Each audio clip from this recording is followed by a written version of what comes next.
자, 계속 말씀을 드린 것처럼 9장까지 어떻게 보면 이제 구제라고 표현할 수도 있고, 또 이제 이거를 단순히 어떤 구제의 문제로만 연결시키는 것이 아니라 뭐 연보라는 표현으로 이제 성경에 되어져 있으니까 헌금과 관련돼서, 즉 하나님 앞에 드리는 부분에 있어서 물론 여러 가지 부분들이 있지만 특히나 물질을 드리는 부분에 있어서 어떻게 해야 될 것인가에 대한 부분들을 지금 바울이 언급하고 있습니다. 그래서 여러 번 우리가 언급했고, 또 이제 그 생각하는 과정 속에서 얻은 결론들은 결국은 이 땅을 살아가면서 물질이 필요할 수밖에 없고, 그래서 그 물질이 없이는 살아갈 수 없기 때문에 결국은 하나님께서도 그 축복이란 내용 가운데에 이 물질에 대한 내용들도 포함을 시켜 놓으셨다라는 거예요. 그래서 특히 우리 개혁신학을 하는 분들은 물질은 마치 하나님의 축복이 아닌 것처럼, 그래서 마치 물질로부터는 완전히 뭔가 이렇게 좀 자유로울 수 있어야 되는 것처럼 생각하지만 실제 삶은 그렇지 않거든요. 그리고 하나님께서 말씀하시는 그 축복이 단순히 영적인 축복에만 머물러 있는 것 또한 아닙니다. 왜냐하면 이 땅에서 당연히 먹고 마시고 또 생활하고 뭐 이래야 되기 때문에 그 물질의 축복도 분명히 하나님께서 주시는 거지만, 그 물질이라 그렇기 때문에 이 물질이라고 하는 것을 하나님의 축복으로 인식하면서 살아가고 있느냐, 아니면 그냥 내가 취한 것, 내가 얻은 것, 그렇기 때문에 이거를 더 많이 얻고 싶어서 거기에 모든 것이 집중되는 삶이 되느냐, 이것이 가장 큰 문제고 차이점이다라고 하는 것입니다. 그래서 바울이 오늘도 강조하는 것은 고린도 지역 교인들이 연보를 하지 않는다, 즉 구제를 하지 않는다, 이런 차원보다도 어떤 마음으로 준비되어지고 어떻게 준비되어지는 것이 하나님 앞에 올바른 것인가를 다시 한 번 더 표현하고 있음을 기억하시면서 이 본문의 내용으로 들어가서 보셨으면 좋겠습니다. 자, 1절부터 좀 천천히 살펴보도록 하겠습니다. 성도를 섬기는 일에 대하여, 그죠? 참 어떤 면에서 보면 우리들에게 있어서 하나님이, 물론 신앙은 각자의 문제다라고 늘 표현을 해요. 그래서 신앙이 각자의 문제다라고 했을 때에는 부부로 예를 들어서 남편이 믿는다라고 해서 아내가 구원받을 수 있는 거 아니잖아요. 반대로 아내가 믿는다라고 해서 남편이 구원받을 수 있는 것도 아니고, 또 부모가 믿는다라고 해서 자녀가 구원받는 것도 아닙니다. 물론 우리는 그 믿음에 따라서 믿음의 그 흐름에 따라서 또 언약 백성임을 인정하면서 유아 세례도 인정하지만, 그러나 궁극적인 내용으로서는 결국은 부모가 믿는다라고 해서 자녀가 구원받는 것도 아니고, 또 반대로 자녀가 믿는다라고 해서 부모가 구원받는 것도 아니다라는 겁니다. 그래서 어떤 면에서는 신앙은 지극히 개인적인 것입니다, 하나님 앞에서. 그러나 그런 하나님의 백성들이 서로 모여 있는 곳, 그래서 그것을 공교회라고 부를 수도 있고, 또 거리상이나 아니면 뭐 지리적이나 이런 환경적인 면에서 멀리 떨어져 있다 하더라도 그리스도 안에서는 한 형제, 한 성도로 불려지고 있는 겁니다. 그래서 구원의 문제에 있어서는 각자 개인적인 부분일지 몰라도 하나님 앞에서 함께 신앙생활하고 그리스도 안에서 연합되었다라는 차원에서는 서로가 하나가 되고 연합되고 이런 부분들이 필요하다라는 거죠. 그럼 그렇게 하나님의 백성으로서, 즉 구원받은 자들로서 모여있는 성도들이 서로가 어떤 모습이어야 되냐는 거예요. 내가 저 사람보다 위로 올라가야 되겠다라는 경쟁적인 논리라든지, 아니면 내가 저 사람보다 뭔가 하나님으로부터 더 많은 것을 받아야 되겠다라는 어떤 이런 공로주의라든지 이런 차원이 아니라, 오늘 바울이 말하는 것처럼 그렇게 하나님의 백성이 되었고 구원받는 자들이 되었으면 서로를 섬길 수 있어야 된다는 거예요. 그래서 큰 차원으로 예수 그리스도가 우리를 섬겨주신 건 뭐예요? 구원이잖아요. 십자가에서 죽으시고 우리를 위해서 죽으시고 우리를 위하여서 또 부활하신 이런 부분들이 어떤 구원의 큰 하나님의 역사이시면서도 그리스도의 큰 역사이시면서 동시에 그것이 우리를 섬겨주시는 거예요. 그러니까 하나님이 우리를 섬겨주신다. 어떻게 우리가 하나님을 섬기는 거지? 하나님이 우리를 섬겨. 라고 말하지만 당연하죠. 그럼에도 불구하고 하나님이 우리를 섬겨주신다라고 했을 때는 뭡니까? 그가 베푸시는 은혜 가운데 산다라고 하는 거예요. 그것을 확인한 성도들은 서로를 또한 섬길 수밖에 없어요. 그리스도 안에서 한 지체가 되었기 때문에. 그래서 성도는 서로 섬기는 상대입니다. 뭔가 좀 부족해 보이고 연약해 보이고 어떤 면에서는 내가 저 사람보다 나은 것 같기도 하고 또 어떤 면에서는 저 사람이 나보다 나은 것 같아서 인간에게 있는 그 질투라든지 부러움이라든지 이런 게 작용될 수도 있어요. 그것이 전혀 없을 수는 없겠지만 그럼에도 불구하고 우리가 궁극적으로 가지고 있어야 되는 것은 뭐냐면 성도는 서로 섬기는 관계다라고 하는 거예요.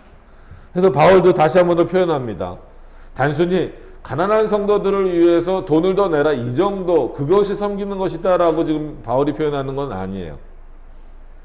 물론 그 의미가 이제 있지만 더 본질적인 것을 늘 바울은 언급하고 있잖아요. 그래서 성도를 섬기는 일에 대하여 내가 너희에게 쓸 필요가 없다라고 하는 것은 앞에서 계속해서 언급해 왔고 앞으로도 그 내용들을 말할 것이기 때문이지 고린도 교인들이 정말 성도들을 잘 섬기고 있어서는 아니다라고 하는 겁니다. 2절에 그렇게 또 바로 나오죠. 이는 내가 너희의 원함은 알미라. 지난 시간에 이어서 말씀드리는 것처럼 고린도 교회도 어느 정도 자원하는 마음은 있다는 거죠. 우리보다 연약한 성도들을 위해서 우리 이스라엘 백성들을 위해서 구제할 마음이 있다라고 하는 것이죠. 그래서 이는 내가 너희의 원함을 알미라. 내가 너희를 위하여 마게도냐인들에게 아가야에서는 1년 전부터 예비하였다 자랑하였다. 그러니까 마게도냐 사람들에 대해서는 우리가 지난번에 살펴보았던 것처럼 어때요? 가난과 환난과 고통 가운데에서도 오히려 자신의 것을 나누는 그런 자들이었어요. 그러니까 오히려 그렇기 때문에 마게도냐인들도 참 사람의 본성이라는 게 그래요. 많은 것을 가지고 있는 사람이 뭔가를 베풀면은 뭔가 이렇게 좀 또 그게 이제 또 자랑거리가 되거나 나는 이렇게 진짜 이런 사랑을 실천했어 이런 게 되지만 또 반대로 마게도냐인들이 그렇다는 게 아니라 어렵고 힘든 가운데에서도 뭔가를 이렇게 하면 내가 어렵고 힘든 가운데에서도 뭔가를 이렇게 섬겼으니까 하나님이 단순히 채워주시겠어요. 아니면 나는 이렇게 어렵고 힘든 가운데에서도 했으니까 참 이건 선한 일이야. 내가 나를 봐도 참 귀해. 착해. 이렇게 생각할 수도 있기 때문에 바울은 또 한편으로는 그러니까 고린도 지역에 있는 고린도 교회 성도들에게는 누구의 예를 드는 거예요? 마게도냐인들을 봐라. 참 힘들고 어려운 상황 가운데에서도 더 힘들고 어려운 사람들을 돕고 있지 않느냐 라고 말을 하는 거예요. 그 바울은 그럼 거기서만 멈춘 게 아니라 거꾸로 마게도냐 교인들을 향하여서는 그래 너희가 힘들고 어려운 가운데에서 열심히 구제하고 하나님의 말씀대로 살려고 애쓰고 있지만 너희뿐만이 아니라 너희가 보기에 좀 뭔가 풍족해 보이고 그렇기 때문에 마치 신앙생활을 제대로 온전히 못하는 것처럼 보이는 저 고린도 교인들도 어떻게 하고 있다? 이미 1년 전부터 준비됐다라고 하는 것은 그들은 풍족하기 때문에 그냥 오늘 얼마 내야지? 이런 것이 아니라 늘 준비되어져 있는 모습으로 드리고 있다라고 내가 마게도냐 사람들에게는 또 그렇게 얘기하고 있다라는 거예요. 그래서 이제 우리가 이제 헌금의 문제를 할 때도 훈련의 문제고 교육의 문제다라고 했을 때 미리미리 준비하는 것. 그래서 어떤 분들은 액수를 따지는 것이 아니라 교회 와서 그때서야 나 주머니에 얼마 있지? 지갑에 얼마 있지? 그냥 그래서 이렇게 내는 경우가 간혹 가다가 보면은 좀 있어요. 그리고 그런 차원에서 미리미리 하나님 앞에 나아갈 때 드리는 예물을 준비하는 것. 그래서 오늘 보면 1년 전부터 준비했다라는 거예요. 그래서 내가 이렇게 자랑했다. 그들이 즉 고린도 교인들이 1년 전부터 예비하고 있었다라고 하는 걸 자랑하였는데 이 표현이 이런 표현들이 오히려 여러 사람들을 격동시켰다는 게 뭐예요? 여러 사람들에게 자극이 돼서 그래? 고린도 지역 사람들도 그렇게 해? 아 그러면 우리도 미리미리 준비해서 정말 잘하는 마음으로 하나님께 드려야 되겠네. 이런 마음을 가지게 됐다라는 거예요. 그런데 어떻게 보면 바울의 걱정이고 높아하심이죠. 내가 분명히 그런 마게도냐인들에게까지도 너희들이 잘 준비되었다라고 말하고 있는데 정말 그것이 잘 준비되고 있는지를 직접 눈으로 확인할 수 없기, 지금 바울의 상황에서는 직접 눈으로 확인할 수 없기 때문에 누구를 통해서? 잘 아시는 것처럼 디도와 또 그 형제들, 뭐 이제 그 성경 해석 가운데에서도 누구라고 밝혀졌어요? 누가랑 그 다음에 이제 바나바로 밝혀졌잖아요. 그러나 이제 성경에서는 디도라고만 표현되어져 있기 때문에, 그리고 이 형제들이라고 했기 때문에 디도와 함께하는 자들을 의미하는 겁니다. 그래서 3절에 보시면 그런데 이 형제들을 보낸 것은 이 일에 너희를 위하여 우리의 자랑이 헛되지 않고 내 말한 것 같이 준비하게 하려 합니다. 그러니까 바울이 직접 가서 그것을 확인할 수 없기 때문에 디도를 통해서, 그리고 디도와 함께하는 자들을 통해서 가서 정말 너희들이 잘 준비되고 있는지, 내가 말한 것, 그러니까 바울이 걱정하는 것은 내가 너희들이 잘 준비 안 됐으면 내가 거짓말장애가 되잖아. 그런 걱정보다도 정말 너희들이 하나님 앞에서 잘 준비되고 있는지, 어떤 눈에 보이는 지도자가 지금 제대로 없는 상태에서 그냥 바울이 보낸 편지를 가지고 잘 준비되고 있는지를 확인할 길이 없기 때문에 그 편지를 전달했었던 디도를 다시 보냄으로 말미암아, 그래서 보내서 그냥 이렇게 뭐 살펴보라는 것이 아니라 도우라는 거죠. 그들이 잘 준비되고 있는지 잘 도와서 여태까지 내가 고린도 지역에 대해서 했던 그런 평가들이 결코 헛된 것이 아니다라고 하는 것이 증명됐으면 좋겠다. 이 얘기는 그것이 올바로 성도를 섬기는 모습이고, 즉 마게도냐 지역이 고린도 지역을 잘 섬기는 모습이고, 고린도 지역이 또 마게도냐와 같은 지역들을 서로 잘 섬기는, 그것이 성도를 섬기는 모습이기 때문에 그렇다라고 하는 겁니다. 그래서 4절에 혹 마게도냐인들이 나와 함께 가서, 그러니까 혹이라고 했으니까 반드시 가겠다 이런 건 아니고, 만약에 기회가 돼서 마게도냐인들이 나와 함께 가서 어딜 가는 거겠어요? 고린도 지역을 가는 거죠. 가서 너희의 준비치 아니한 것을 만약에 본다면 너희는 고사하고 우리가 믿던 것에 부끄러움을 당할까 두려워하노라. 그러니까 참된 복음 자체가 너희가 준비되지 않는 모습으로 인하여서 부정되거나 무너질 수 있다라는 거예요. 그건 단순히 바울의 개인적인 어떤 그 걱정만 있는 것이 아닙니다. 그러니까 여기서 혹이라고 했기 때문에 마게도냐가 아니더라도 분명히 마게도냐 사람들 말고 여러 사람을 격동시켰다라고 했으니까 주변에 고린도 교회가 이렇대, 고린도 교회가 이렇게 준비하고 있대라고 하는 것을 들었을 텐데, 그 사람들이 가서 봤는데 이 사람들은 전혀 준비되지 않았고 전혀 예비되지 않았다라는 모습을 보면 그건 헛된 일을 하게 돼버리는 것이다라는 거예요. 그렇게 하지 않기 위하여서 누구를 보냈다라는 거예요? 디도를 보냈다라는 겁니다. 그래서 여기서 이 문장의 구조나 이런 것들을 보시면서 알 수 있는 것처럼, 알 수 있는 것은 뭐냐면, 마치 그 2절에는 고린도 교인들 스스로가 1년 전부터 잘 준비되고 있는 것처럼 보이지만, 결국은 그 고린도 교인들이 준비하는 일에는 누가 있었던 거예요? 바울의 도움이 있었던 겁니다. 디도의 도움이 있었던 거예요. 그런 것을 살펴보더라도 하나님께서 우리를 통하여서 무슨 일을 하실 때에는 결국은 준비부터 모든 과정까지 누가 하시는 거구나? 하나님이 하시는 거다라는 거예요.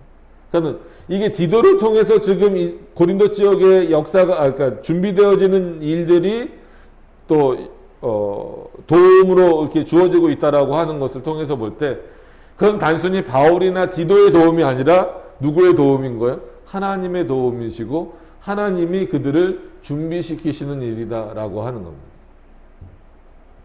이런 모습들을 통해서 보면 과연 우리가 하는 많은 일들 중에 하나님의 은혜 없이, 하나님의 긍휼하심 없이, 하나님의 역사 없이 내가 스스로, 내가 먼저 자원해서 할 수 있는 일들이 과연 있을까? 단 한 가지라도 있을까라는 차원에서 그럴 수 없다라는 거예요. 모든 것이 다 하나님의 역사하고 은혜지만 하나님께서는 그것을 우리에게 돌려주시는 방식이에요. 그러니까 바울도 그런 은혜를 본인이 느끼고 확인하고 있기 때문에 이미 여러 번 그 편지를 통하여서 그리고 직접 디도를 보내면서 권면하고 이런 내용들이 있잖아요. 그럼 누가 보더라도 이거는 어떻게 보면 디도를 통한 훈련, 바울의 편지를 통한 훈련임에도 불구하고 바울은 먼저 누구를 칭찬하는 거예요? 고린도 교인들을 칭찬해 주는 거예요. 마치 너희가 한 것처럼. 하나님의 은혜가 그런 차원에서 참 감사하죠. 5절에 보면 이러므로 내가 이 형제들로 먼저 너희에게 가서 너희의 전에 약속한 연보를 미리 준비케 하도록 권면하는 것이 필요할 줄 생각하였노라. 그래서 내가 먼저 보냈다라는 거예요. 5절 말씀에 그 의미가 나오잖아요. 왜 먼저 보냈을까요? 다시 보실까요? 피곤하시죠?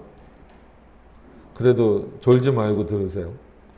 이러므로 내가 이 형제들로 먼저 너희에게 가서 너희가 전에 약속한 연보를 미리 준비케 하도록 권면하는 것이 필요할 줄 생각하였다. 이렇게 준비하여야 참 연보답고 억지가 아닙니다. 왜냐하면 고린도 지역의 사람들뿐만이 아니라 사람들은 늘 그래요. 그래서 하나님 앞에 뭔가 이렇게 약속하거나 내가 먼저 서원하거나 하는 부분들을 함부로 하지 못하게 하는 이유는 그 인간이 가지고 있는 본성적인 연약함이나 아니면 진짜 말 그대로 이 세상을 향한 뭐랄까요, 동경이라든지 그 중에는 이제 물질적인 부분들도 있겠죠. 그래서 난 이만큼 하겠습니다 라고 자원해 놓고 나중에 그 마음이 얼마든지 바뀔 수 있는 거예요. 그래서 이것과 똑같은 예는 아니지만 아나니아와 삽비라에 대한 예가 아니라 성경 말씀을 잘 아시잖아요. 그들이 마치 자원하는 것처럼 보였지만 어떤 마음이에요? 저렇게 드려서 복을 받았네? 그럼 나도 드리겠다라고 일단 말은 해놓는 거예요. 그런데 나중에 보니까 환경적으로 그걸 다 드릴 수 있어요? 없어요? 없기 때문에 하나님 앞에 거짓말이 돼버리니까 다 못 드려버리니까.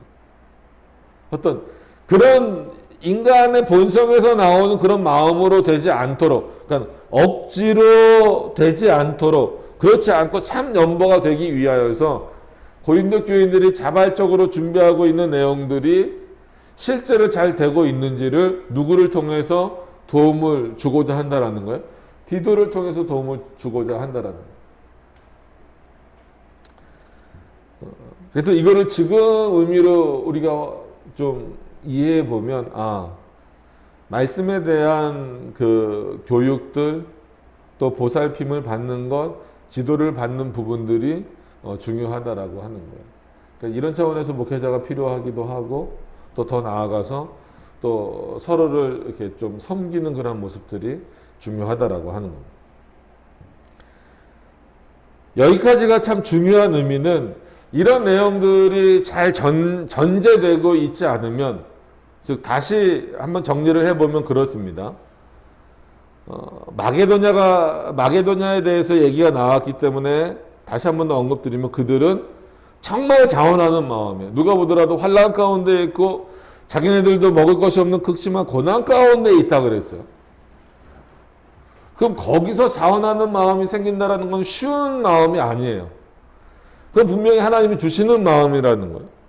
그러면 꼭 그런 사람들에게만 하나님이 자원하는 마음을 주시는 것이 아니라 고린도 지역에게도, 즉 그렇게 좀 풍성하게 사는 사람들에게도 자원하는 마음을 주신다라는 거죠. 근데 오히려 많이 갖고 있으면 많이 갖고 있을수록 내놓는 게 쉽지 않아요. 그건 전형적인 인간의 본성이니까. 그러다 보니까 도움을 주기 위해서 또 그들이 성도를 잘 섬기는 모습을 보이게 하기 위하여서 누구를 보내서 도움을 얻는 거예요? 디도를 통해서 도움을 얻는 거예요. 디도와 그의 형제들을 통하여서. 그래서 즉 고린도 지역에 있는 사람들이 헛되게 하나님 앞에 드리는 것이 아니라 참되게 올바르게 기쁘고 자원하는 마음으로 드리게 하기 위해서, 즉 인간의 어떤 그런 보상 심리라든지 공로적인 차원이라든지 이런 것들이 없어지고 오직 그들을 준비시키신 하나님의 영광만이, 하나님의 주권만이 드러나도록 하기 위하여서 지금 누구를 보낸 거예요? 디도를 보낸 겁니다.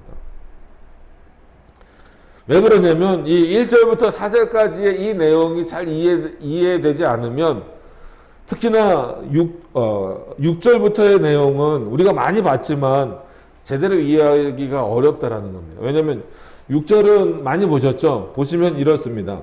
이것은 곧 적게 심은 자는 적게 거두고 많이 심은 자는 많이 거둔다는 말이로다. 일단 6절만 먼저 볼게요. 그럼 이거를 문자적으로 보더라도 틀리진 않아요. 자, 적게 심은 자는 적게 거둘 수밖에 없어요. 많이 심은 자는 많이 거둘 수밖에 없어요. 이거는 세상의 논리. 하나님께서 이 세상의 논리를 부정하지 않으시는 거예요. 여기서 물론 적게 심는다, 많이 심는다는 분명히 이 구장은 어때요? 이 가난한 자들에 대한 연보이기 때문에, 구제에 대한 부분이기 때문에 물질로 해석을 할 수밖에 없어요. 그걸 잘 이해를 하셔야 됩니다. 이거를 무조건 영적인 것으로만 끌어가시면 안 돼요. 1차적으로는 분명히 헌금에 대한 부분이긴 합니다. 그러나 단순한 액수가 아니라 이거를 분명히 물질적인 부분은 맞는데, 적게 심은 자는 적게, 많게 심은 자는 많게라고 해서 이거를 액수로만 이해하시면 안 되는 거예요. 그러면 당연히 부자들이 더 많이 복을 받겠죠. 그죠? 단순하게 생각해서. 아무리 내가 드리고 싶은 마음이 있어도 수중에 뭐 우리나라 돈으로 생각을 해봅시다. 우리나라 돈으로 내가 10,000원밖에 드릴 수가 없어요. 그러면 100만 원을 드리는 사람보다는 아무리 내가 자원하는 마음이 있고 간절한 마음이 있어도 지금 내 상황에서는 어떻게 할 수밖에 없어요. 10,000원이 최선이잖아요. 근데 단순한 액수로 비교해 봤을 때에는 10만 원을 드리는 사람, 100만 원을 드리는 사람보다는 어때요? 적을 수밖에 없죠. 그런 논리로 가서는 안 됩니다. 분명히 물질로 해석을 하되 적다, 많다라는 그 기준 자체를 그냥 우리가 생각하는 그 결과론적이고 표면적인 것으로 이해하셔서는 안 된다라는 거예요. 즉, 가지고 있는, 내가 할 수 있는 그 차원에서 적게 하느냐, 많게 하느냐. 예를 들면, 설명이 더 어려우시죠? 예를 들면, 내가 10만 원을 할 수 있는 상황이에요. 그랬을 때 10만 원을 다 하는 것과 10만 원을 할 수 있는데도 10,000원만 하는 것과 이거는 차이가 있다라는 겁니다. 이거는 하나님께서 그것을 보신다라는 거예요. 그렇기 때문에 그런 차원에서 놓고 봤을 때 적게 하는 자에게는 너희가 그 마음이 적은 것으로 내가 판단하겠다라는 거예요. 내가 드릴 수 있는 만큼을 드린다라는 그 차원에서 많이 내는 자들은 많이 주신다라는 거예요. 여러분, 하나님이 물질도 채워주셔야 돼요. 그죠? 그럼 하나님이 물질을 채워주신다라는 것을 확실히 믿는다라고 한다면 적게 낸다라는 개념 자체는 우리가 버려야 될 개념이다라는 거예요. 계속 말씀드리지만 분명히 물질과 관련된 거지만 액수가 아니라 그랬어요. 내가 드릴 수 있는 것 중에서 많이 드리느냐 아니면 적게 드리느냐. 하나님 분명히 그것에 따라서 보상하신다라는 거예요. 이건 어떤 공로주의나 이런 것과 전혀 상관없는 겁니다.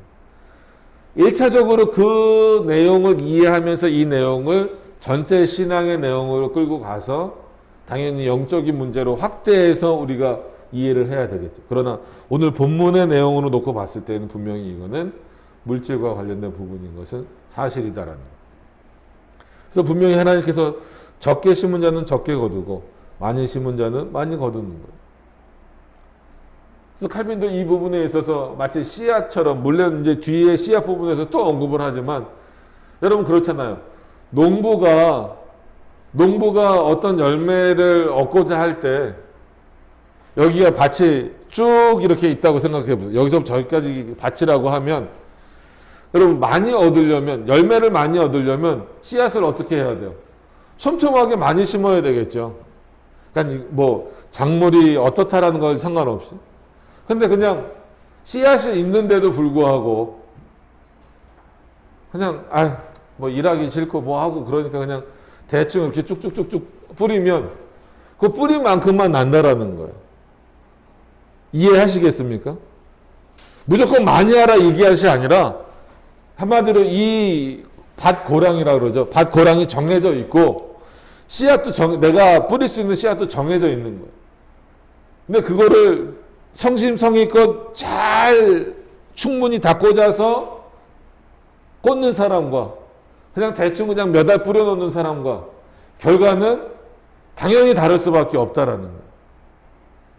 왜냐하면 적게 심는 자는 적게 얻고 많이 심는 자는 많이 얻는다라고 했을 때, 심는 것보다도 거두는 것은 농부의 일이 아니라 누구의 일이라고 우리가 늘 계속 얘기합니까? 하나님의 일이에요. 그죠? 씨앗을 뿌린다라고 해서 열매가 바로 얻어지는 거 아니잖아요. 햇빛도 있어야 되고, 뭐도 있어야 됩니다. 비도 내려야 되고, 바람도 있어야 되고, 토양도 좋아야 되고. 거두게 하시는 것은 하나님이시더라는 거예요. 근데 너희가 충분히 가지고 있음에도 불구하고 적게 심으면 당연히 적게 얻을 수밖에 없다라. 적게 심고 많이 얻을 거라고 생각하면 안 된다는 거예요. 그런 차원에서 많이 심는 자에게 많이 주시는 것은 하나님의 당연한 논리고 또 하나님의 역사고 하나님의 뜻이다라고 하는 것을 기억하셔야 된다는 거예요. 그러니까 여기에는 뭐가 제외되어야 된다는 거예요. 사람들의 그 본성적인 마음, 내가 이렇게 많이 심었으니까 단순히 많은 것이 오겠지. 내가 이마만큼 심었으니까 이마만큼 이상의 보상을 얻겠지. 여긴 딱 그만큼이에요.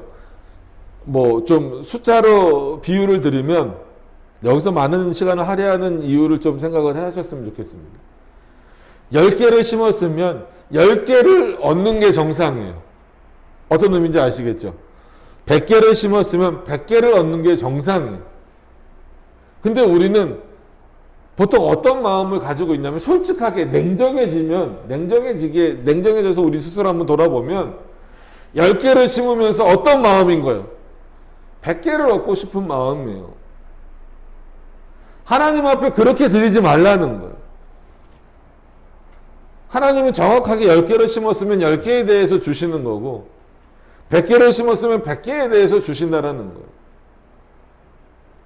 그것을 보장해 주신다라는 거예요.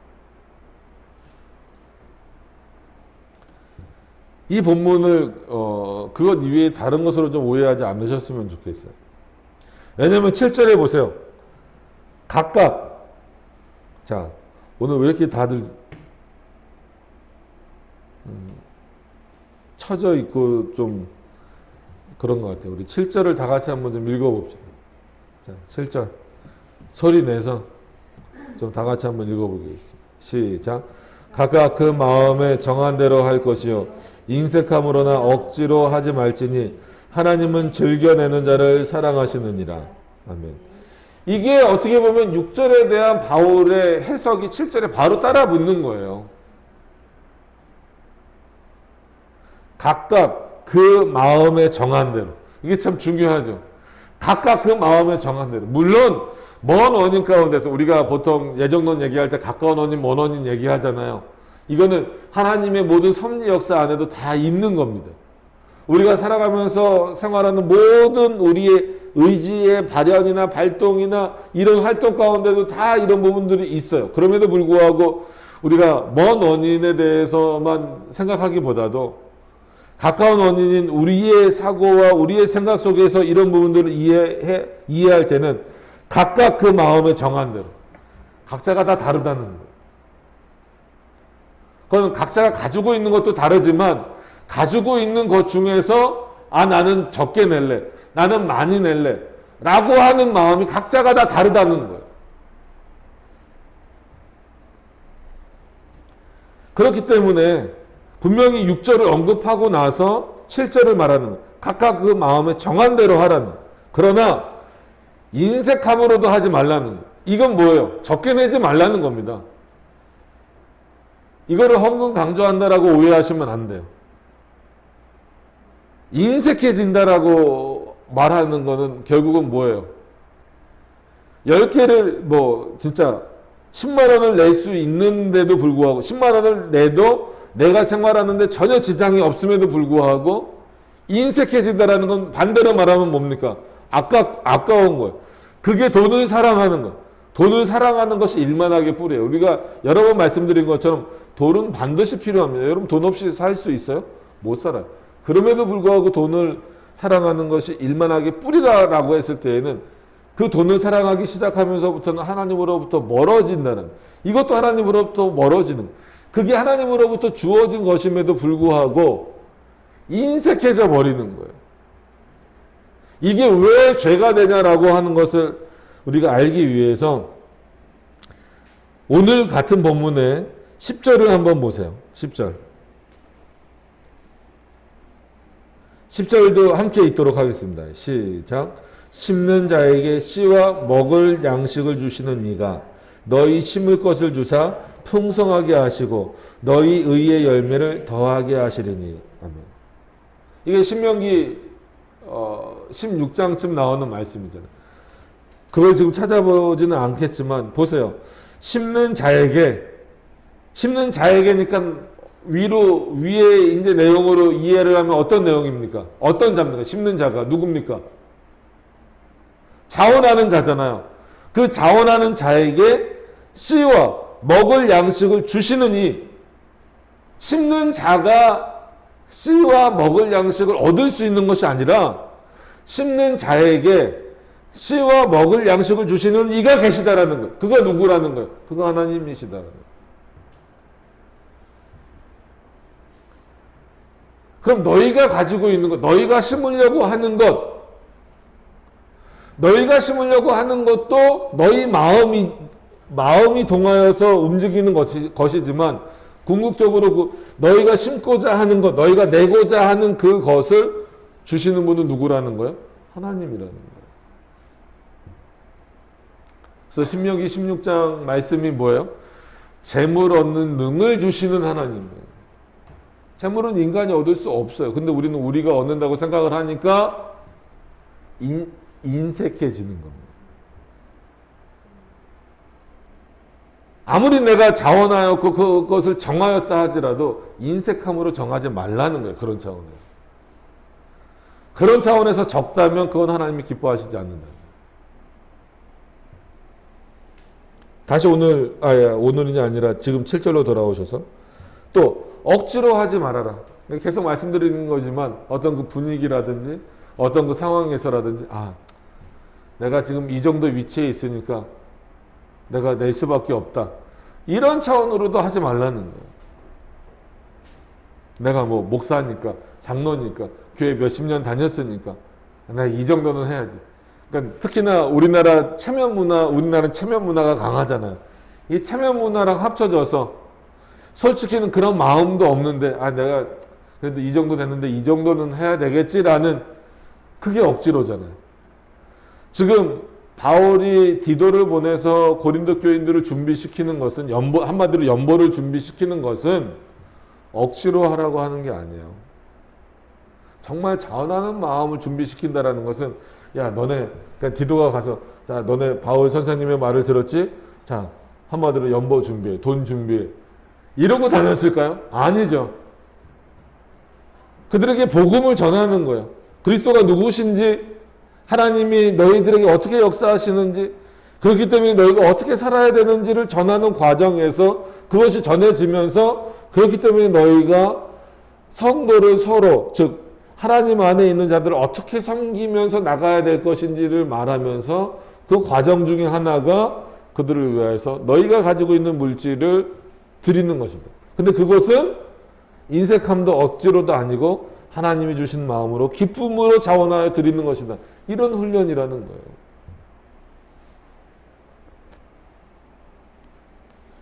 억지로 하지 말지니 하나님은 즐겨내는 자를 사랑하시느니라. 이건 실제예요. 여기서 즐겨낸다라는 개념이 뭘까요? 그래서 이거를 오해해서 어떤 분들이나 어떤 교회에서는 매 예배 시간마다 뭐마다 헌금 드려라. 단순히 그런 게 아니에요. 여기서 즐겨낸다라는 건 뭐예요? 정말 기쁜 마음으로 즐거운 마음으로 드리라는 거죠. 아시겠어요? 왜냐하면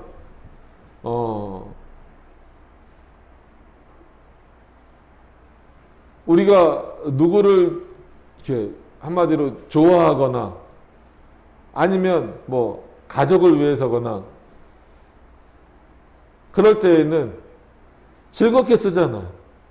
예를 들어서 뭐 이렇게 누구랑 이렇게 연애할 때라든지 아니면 뭐 자녀의 뭐가 됐든지 부모님의 뭐가 됐든지 이렇게 됐을 때 어떻게 저희 이제 첫째 생일이었어요. 그럼 제가 인색함으로 낸다 그러면 얼마나 실망하고 그러겠어요. 기쁨으로 내는 거예요. 있든 뭐 좀 표현이 그렇지만 있든 없든 그 한마디로 부모가 자녀를 위해서는 있든 없든 즐겨내잖아요. 그러니까 상황이 힘들고 어려운 거랑은 상관없는 겁니다. 잘 생각을 하셔야 돼요. 즐겨낸다라는 개념 자체가 제가 부모로서 아주 뭐 진짜 물질이 많고 막 돈이 많다 그러면 아무 걱정 없이 그래 너 이거 하고 싶어? 그래 줄게. 너 이거 갖고 싶어? 줄게. 다 하겠죠. 그것도 어떻게 보면 즐겨내는 마음 중에 하나예요. 그런데 참 힘들고 어려워요. 저만 그렇다는 게 아니라 요즘 참 힘들고 어렵잖아요. 그럼에도 불구하고 누구를 위해서는 자녀 한마디로 내가 사랑하는 자녀를 위해서는 뭐 내가 사랑하는 뭐 연인을 위해서는 아낌없이 쓰잖아요. 이게 올바른 예가 될까 안 될까 해서 머뭇거렸는데 좀 이해하시는 데 도움이 되시라고 전하는 겁니다. 정말 하나님을 사랑한다면 자주 내라는 것이 아니라 기쁨으로 하나님 앞에 드리라는 거예요. 크게 즐겨내는 거죠.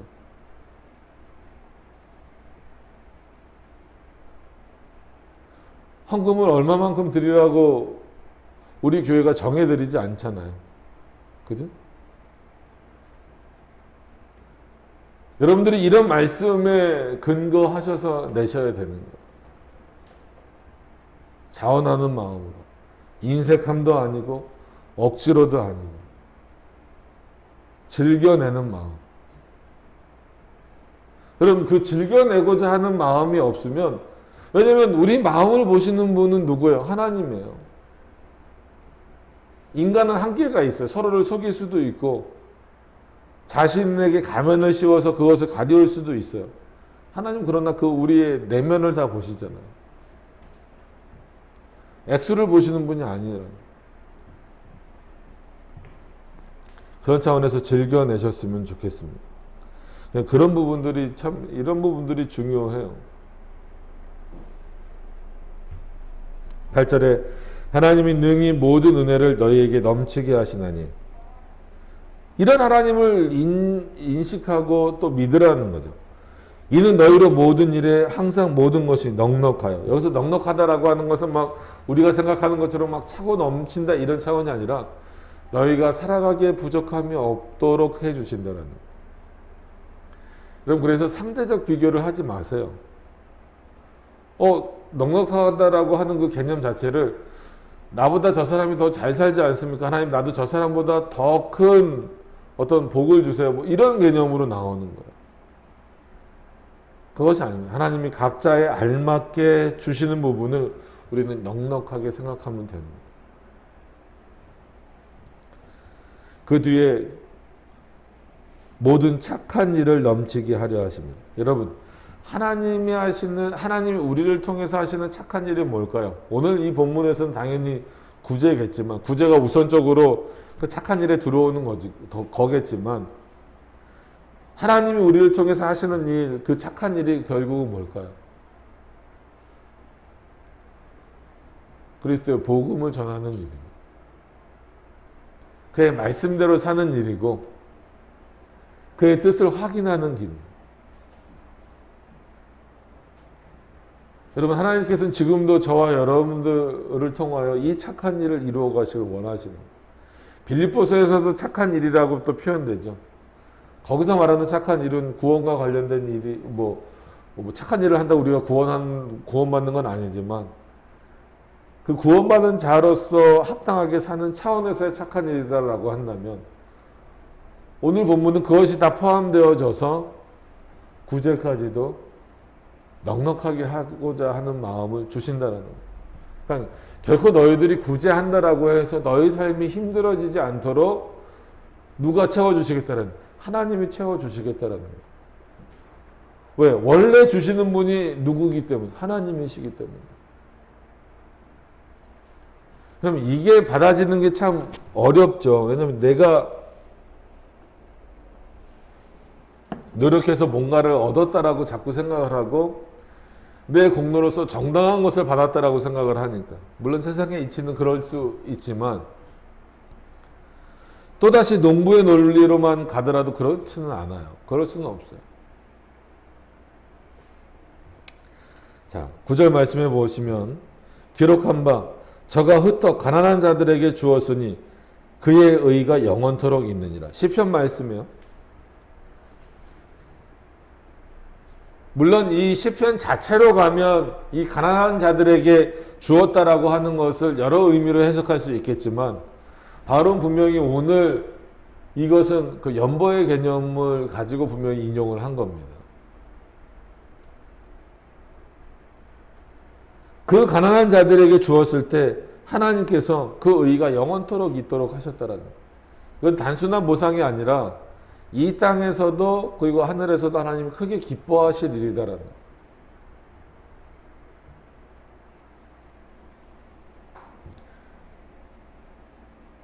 그래서 가난한 자들을 위한 연보 아니면 하나님께 드리는 그 헌금은 하나님 기뻐하시는 일이에요. 그래서 헌금에 대해서 강조하지 않는다라고 했을 때에 그 말을 잘 이해하셔야 됩니다. 그거는 헌금을 안 내도 됩니다라는 그런 단순한 의미가 아니라, 자칫 잘못 헌금을 강조하게 되면 억지로 아니면 인색함으로 드리게 되기 때문에 헌금을 강요하지 않는다라고 표현을 하는 거예요. 오히려 그 표현을 한편으로는 무겁게 받으셔야 돼요. 단순히 헌금을 강조하지 않는 이유가 뭘까? 그러면 자원하는 마음으로 즐겁게 내야 되기 때문이구나. 그리스도의 복음이 어떤 것인지 알아야 되는 거구나 라는, 그 어떻게 보면은 그리스도인으로서의 막중한 책임감을 더 강조하는 겁니다. 왜냐하면 겉으로 이 정도 헌금하면 됩니다 라고 말하면 차라리 더 쉬워요. 그래서 성도님들 입장에서도 차라리 그래 예를 들면 집사는 얼마, 안수 집사는 얼마, 장로는 얼마 이렇게 정해져 버리면 그것만 하면 난 내 할 일을 다 했다.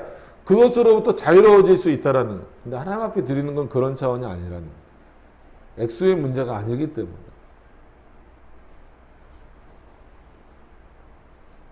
그리고 나서 아까 잠깐 보았던 10절 말씀으로 가서 보시면, 어떻게 보면 이 부분이 참 중요하죠. 심는 자에게 씨와 먹을 양식을 주시는 이가 너희 심을 것을 주신다라는 거예요. 자, 6절 말씀을 이 말씀과 연결시켜서 생각해 보세요. 심고자 하는 자에게 씨와 먹을 양식을 주시고 너희 심을 것을 누가 주겠다라는 거예요. 내가 주겠다는 거죠. 하나님께서 주시겠다라는 거예요. 근데 너희가 적게 심었나? 그럼 뭐 누구 것을 빼앗는 거랑 똑같은 거예요. 심으라고 준 것을 이마만큼 심으라고 하나님이 주신 거예요. 근데 그만큼 다 안 심었다라고 하는 것은 인색하다라는 거예요. 내 거라고 생각하는 거예요. 손해본다라고 생각하는 거예요.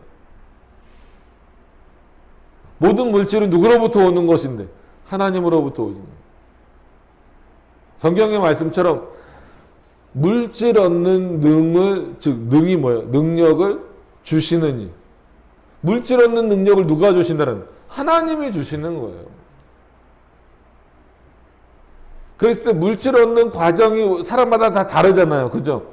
뭐 성경에 대표적으로 농부가 그 비유적으로 나오니까 농부 비유를 하더라도 여러분 농부가 피땀을 뭐 피를 흘릴 일은 별로 없겠지만 땀을 흘려가면서 열심히 한다고 해서 열매가 얻어지는 거 아니에요. 성경에서는 절대 그 얘기를 하는 게 아닙니다. 농부에게 초점을 맞추시면 안 돼요. 농부가 아무리 열심을 가지고 아무리 열매를 얻고자 하는 마음이 있어도 말 그대로 하나님이 늦은 비와 이른 비를 주시지 않으면 열매 얻을 수 있습니까? 안 돼요.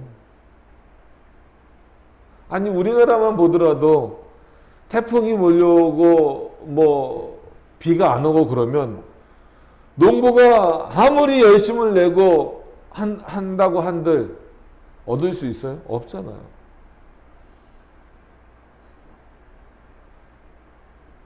비가 안 와서 쩍쩍 갈라지는 논 앞에서 아무리 양수기로 물을 갖다 틀어분들 그럼 그거 얼마 가지 못합니다. 인간의 노력으로 열매를 얻을 수 있다? 그 불가능한 것을 자꾸 가능한 것처럼 생각하는 게 문제예요.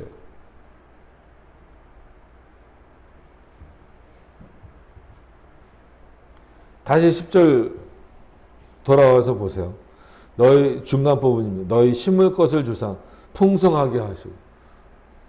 풍성하게 하시고예요. 우리가 풍성하게 할 수가 없어. 하나님이 하시는 거예요. 너희 의의 열매를 더하게 하시리니. 누가? 하나님께서 그렇게 하신다는 거예요.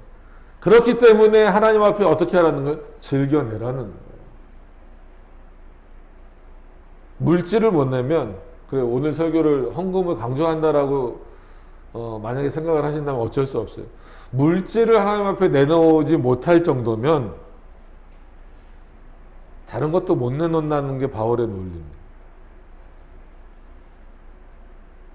그렇잖아요. 왜 이런 연관성이 있을까요? 물질을 내놓는 것이 왜 중요합니까? 라고 했을 때는 여러분 돈을 많이 벌기 위해서 예배도 잘 참석하지 않고 신앙생활도 잘 하지 않는 것은 인간의 욕심이잖아요. 그거를 없애고 절제하기 위해서 어떻게 해야 됩니까? 예를 들면 그리스도인들이 식당을 한다. 물론 공공기관 뭐 예를 들어서 오해하시면 안 돼요. 뭐 의사라든지 뭐 지하철을 운영한다든지 뭐 비행기를 본다든지 아니면 뭐 버스 운전을 한다든지 이런 과정에 있는 뭐 소방서에 있다든지 이런 것은 어쩔 수가 없지만 예를 들어서 뭐 슈퍼를 한다든지 아니면 식당을 한다든지 그럼 최소한 그리스도인이면 주일날은 열면 됩니까? 안 됩니까? 안 되는 거예요. 그날만큼은 하나님 앞에 예배 드려야 되는 거죠.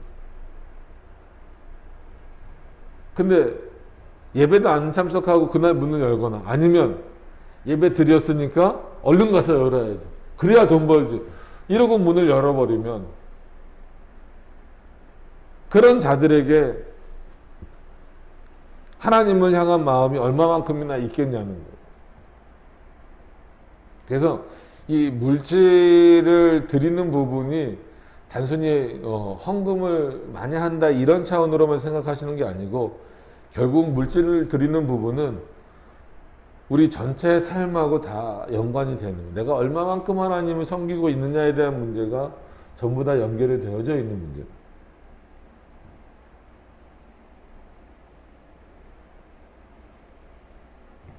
(11절로) 넘어가서 보시면 너희가 모든 일에 부요하여.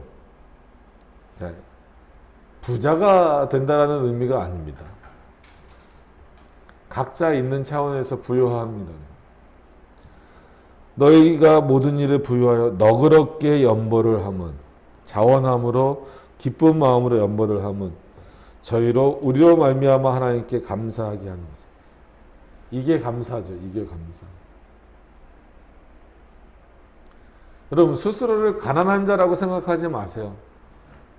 불행한 자라고 생각하지 마세요. 하나님이 우리 하나님이 되셨다, 나의 하나님이 되셨다라는 것만으로 저와 여러분은 부요한 자예요.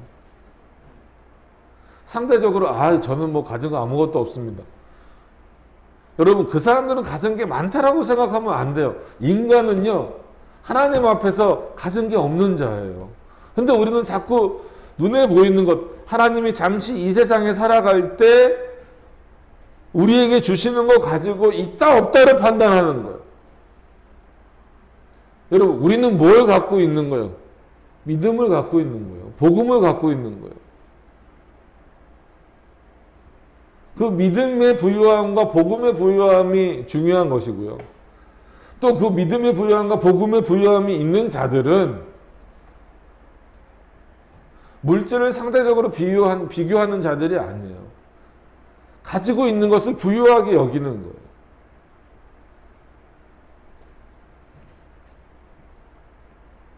이건 부자 개념이 아니잖아요.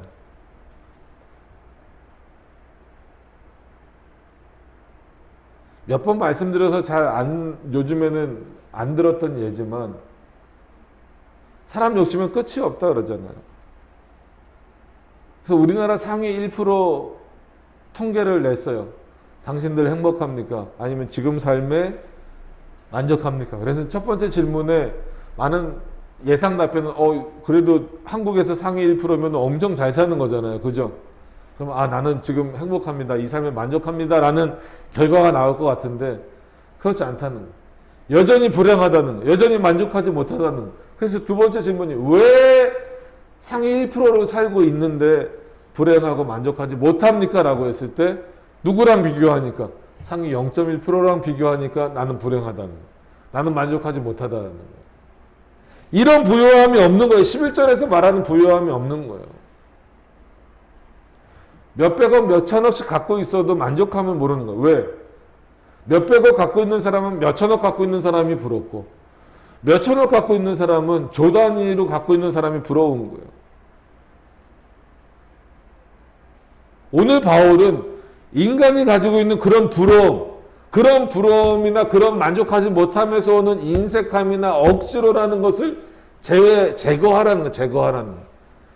그래야 그것이 온전한 연보가 되는 것이고 온전히 서로 성도끼리 섬기는 모습이 되는 것이고 진정한 부요함의 가치를 아는 그런 삶의 모습이 될 수 있다는 거예요.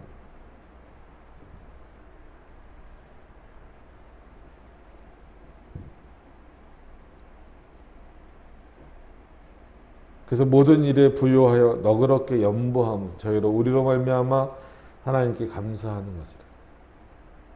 그런 모습을 고린도 교인들에게 볼 때 바울은 감사한다라는 거예요.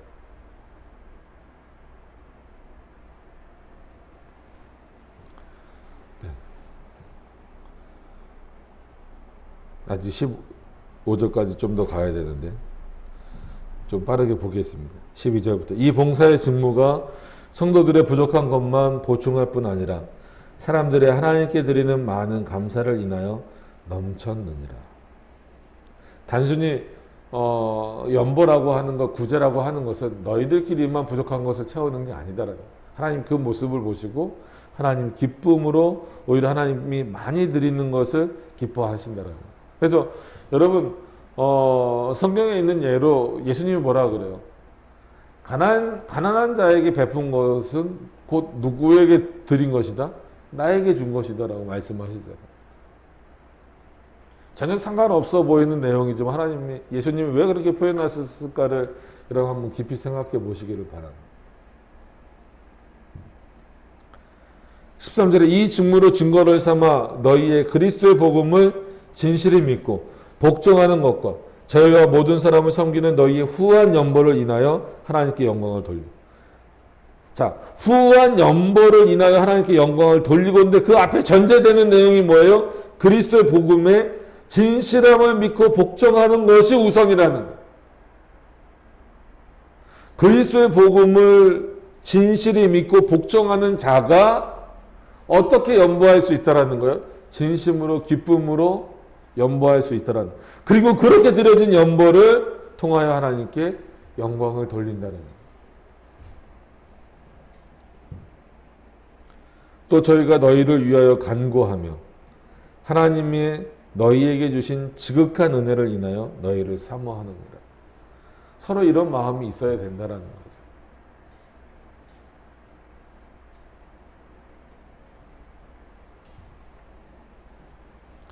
(15절에) 말할 수 없는 그의 은사를 인하여.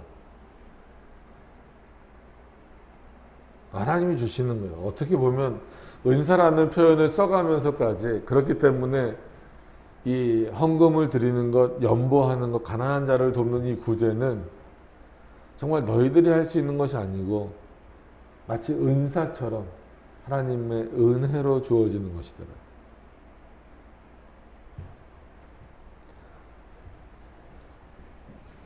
어떤 면에서 한번 깊이 생각해 보세요. 오늘 그래서 뭐 제목을 착한 일을 하시는, 우리 안에서 착한 일을 하시는 하나님이라고 정했습니다. 그것을 정한 이유는 분명히 구제가 눈에 보이기에도 세상적으로도 착한 일은 맞아요. 그러면 그 정도 수준에서 우리가 머무르기 위해서 하는 것이 헌금이고 구제냐라고 했을 때 그렇지는 않다라는 거죠. 정말 그것이 하나님 안에서 착한 일이 되기 위하여서는 그리스도의 복음이 무엇인지 명확하게 알고 왜 우리가 구제해야 되는지에 대해서도 깊이 인식하고 또 그것이 하나님 앞에 드려질 때 어떻게 하나님이 그것을 받으실 건가를 확인하는 그 기준에 있어서는 모든 것이 하나님으로부터 주어지는 것이고, 그래서 우리가 주님이 가르쳐 주신 기도에도 무슨 내용이 있어요? 일용할 양식이 있잖아요. 여러분, 일용할 양식에 감사하는 자가 부요한 자입니다. 그것을 감사히 또한 드릴 수 있는 자가 부요한 자예요. 그럼 그런 차원에서 하나님 앞에 즐겨내세요. 기쁨으로 드리세요. 인색함이 아니라 억지로가 아니라 자원하는 마음으로, 각각 마음에 정한 대로 하나님 앞에 드리실 수 있는, 그것이, 그 드림이 하나님께 영광이 되어지는, 또 감사가 되어지는 그런 우리들의 어떤 신앙생활의 모습이 되고, 그것이 서로를 섬기고 하나님께 영광이 되어지는 모습이다라고 하는 것을 다시 한 번 더 기억하실 수 있는 우리 모두가 될 수 있기를 바랍니다. 기도하도록 하겠습니다.